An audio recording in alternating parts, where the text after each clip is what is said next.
조상우라는 민주당 법률위 부위원장, 이재명 대표의 대장동 사건에 대한 변호를 지금도 현재 맡고 있는 것으로 전해지고 있어요. 그래서 1차 관문 사뿐히 통과. 박균택, 이재명 대표의 법률특보는 저 광주 광산갑에서 현역 민주당 이용빈 의원과 역시 1대1로 경선을 하게 됐습니다. 역시 마찬가지로 1차 관문 통과! 임윤태 변호사는 이재명 대표의 최측근 김용 씨의 변호인이었다. 그런데 경기도 남양주 갑에서 최민희 전 의원과 또 경선을 하게 됐다. 1차 관문 탈락, 통과. 우연히 행사 장소에서 만난 걸 가지고 증거인멸 우려가 있다고 그러고 서로 영향력이 있으니까 증거인멸을 했을 것이라고 얘기를 하고 그건 타당한 태도가 아니죠. 유동규 씨가 그러면 거기서 CCTV가 달려있는 곳에서 정진상 실장에게 뇌물을 제공했다. 이 부분은 굉장히 객관적으로 합리적이지 않은 부분이잖아요. 대장동, 이재명, 정진상, 김용 등 피고인들의 변호인들이 민주당의 공천에서 하나같이 순항죽이라는 보도를 봤습니다. 보통 이런 범죄 혐의를 방어하는 변호인들은 그 범죄 혐의 내막을 잘 알게 마련이죠. 그렇기 때문에 이재명 대표 입장에서는 무서울 겁니다. 정말 어디까지 가겠다는 것인지 제가 묻고 싶습니다. 이런 문제가. 저는 이 문제를 제기하고 싶습니다. 이렇게 공천하는 건 공천으로 자기 범죄에 변호사비 대납하는 겁니다. 박균택 변호사가요, 검찰 시절에 굉장히 잘 나가던 검사였어요. 그래가지고 결국은 고검장까지 하지 않았습니까? 하나만 더 올라갔으면 검찰총장까지도 할 수 있었던 그런 사람인데, 그런데 이런 변호사를 선임하려면 한동훈 비대위원장도 법조인이니까 잘 알겠지만 변호사 선임 비용이 뭐 한두 푼 가지고 되겠습니까? 굉장히 많은 돈을 지불해야 되는데 왜 그러냐면 더군다나 이제 지난번에 이재명 대표가 검찰청에 출석해서 수사받을 때 그때 참여했잖아요. 저도 사실 잘 안 가거든요. 쉽게 말하면은 초임 변호사들이나 그런 변호사들이 옆에 가가지고 하는데, 그런데 박균택 변호사는 전 보다시피 매번 같이 참여를 갖다가 해줬어요. 그러면 시간당 계산해도 그 비용이 어마어마할 텐데 과연 이재명 대표가 박균택 변호사에게 얼마를 지불했을까? 만약에 진짜 뭐 몇 억씩 지불했으면 그나마 낫겠는데 과연 그랬을까? 그렇지 않았을 거라는 의심이 들기 때문에 한동훈 비대위원장이 변호사비 대납이라고 하는 이야기를 꺼낸 거고요. 그다음에 더 중요한 건 뭐냐면요.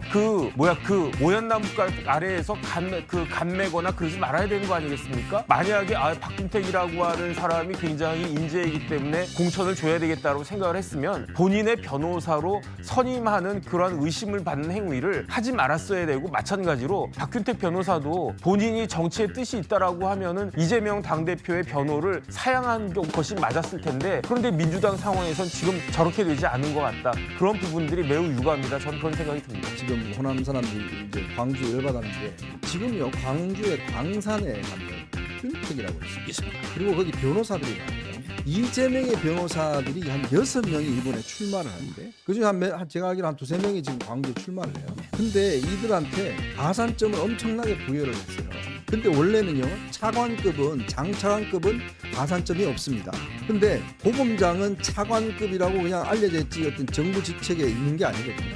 그런데 그거 없다고 해갖고, 아니 고검장까지 한 사람을 정치신이라고 해갖고 20%를 가산점을 줘, 박균택이를. 그러니까 이게 뭐냐면 호남 지역에 여기는 뭐 하면 당선되니까 그 지역에 이재명 자기 변호사들을 전부 다 꼽아 넣어갖고 완전히 이게 지금 뭡니까, 이게 자기 소송비 이거 대리로 그냥 배지 하나 달아주는 거 아니에요? 이게 또 더 열받게 하는 거예요. 그럼요. 지금 이제 이성윤이 근데 전주 을에 놓죠. 그다음에 신성식이 그도게 놓고요. 그다음에 이제 변호사 이재명 쪽의 변호사가 박균택, 조상호.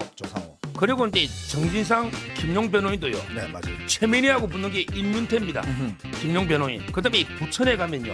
이근태라든지 전북에 정진상 변호인이에요. 맞아요. 그러니까 요게 저는 두 가지 점에서 우리가 좋은 게요. 제가 이제 방송하다가 답답팬들이 뭐 대통령실에 검사들이 왕창 내려온다 했잖아. 근데 우리는 실제 주진우하고 네. 이원모 2명이죠. 네. 네. 이제 그때마다 그러지. 야, 윤석열 대통령은 검사 2명 했는데 이재명이는 자기 변호사 6명이나 했다. 그것도 바로 직전에 그냥 고검장, 중앙지검장 다 나왔어요. 그러니까 말이 돼요? 이게? 자기가 변호사비 안 주고 정지상, 김용, 이재명이는 범죄 한 몸이거든요. 거기에 변호사도 자기들끼리 단체 카톡에 네. 같이 정보를 공유합니다. 같은 변호사. 최명은. 그러니까 이제 그 검사는 딱 2명인데 이재명 변호사는 6명이나 그냥 주냐? 요 논리 하나. 그다음에 두 번째가 바로 변호사비. 이번에 김혜경이 있죠. 김혜경이가 재판을 갔는데 네. 변호사가 5명 왔다. 5명이요? 5명. 그것도 이게 전부 이름 처음 들어 판사 출신. 그거 시간당 한 8, 90만 원 줘야 되는 거 아니에요? 근데 재산이 없어. 신고 재산이. 시고제는 없죠. 뭐 현금이 없어요. 법하러 주나? 모르죠. 변호사 김혜경만 5명이나 법하고 와. 하나가 5명이요? 예. 저 다 확인했죠. 그 그럼- 김지호라고 있잖아요. 예. 정민구시장. 그럼 또 거기 가갖고 앞에서 또 인사하고 이 김혜경한테 또 서 있더라고요. 그놈은 제하고 화요일마다 방송합니다. 아 그래요? 김지호 채널에서. 네. 근데 저는 이게 과연 어떻게 이재명의 재산은 화수분이냐? 아무리 써도 솟아나는 거냐? 말이 안 되잖아요. 이게 바로 저는 옛날에 변호사비 대납. 네. 그때 이재명 변호인이요. 그때 이태영이라고 있었잖아요. 이태영 있었죠. 그분이 다 했거든요. 맞아요. 김혜영까지. 네. 근데 그게 변호사가 5명이에요. 근데 4명이 쌍방울에 사 있습니다. 맞아요. 그때도 그게 대납이잖아요. 그때는 쌍방울에 먹었고 이번에는 아예 배지로 그냥 먹었죠. 배지로. 배지로. 그러니까 저는 변호사비 문제 의혹 하나, 그다음에 우리가 검사 공천한다는 방어 논리로. 아니 이재명 변호사 6명이나 넣었는데 네. 검사 2명 아니냐? 이게 저는 우리 논리를 그러니까 이제 공개할 수 있는 거죠. 이번에 그 국민의힘도 어디 창원에 현직 검사가 왜 그 검사 있으면서 출마한다고 그랬잖아요. 예, 김상민. 김상민 잘라버렸어요.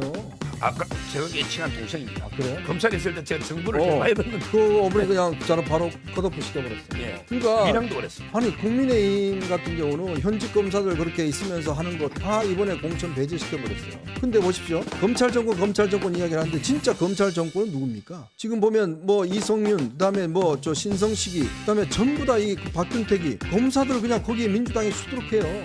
이게 지금 검찰 야당이지 이게 무슨 이 사람들이 과연 국민의힘한테 검사 정권이라고 비난할 수 있는 여지가 있습니까?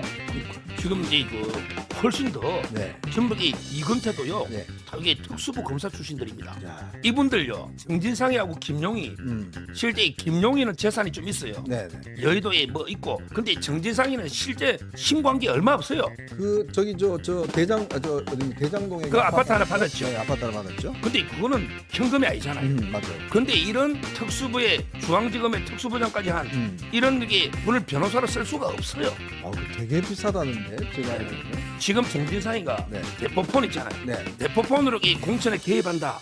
그다음에 2013년에 성남에 그 여론조사했던 리서치 DNA. 그렇죠. 이게 저는 정진상 작품 아니냐. 맞아요. 결국에 저는 이번에 정진상, 그다음에 정성호, 정청래, 삼정 이 3정이 공천을 자시우지했다.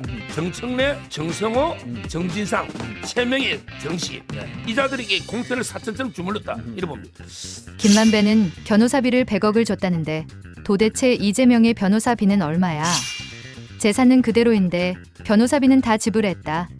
참 이해가 안 되네. 재능기부를 받았나? 참 궁금하네.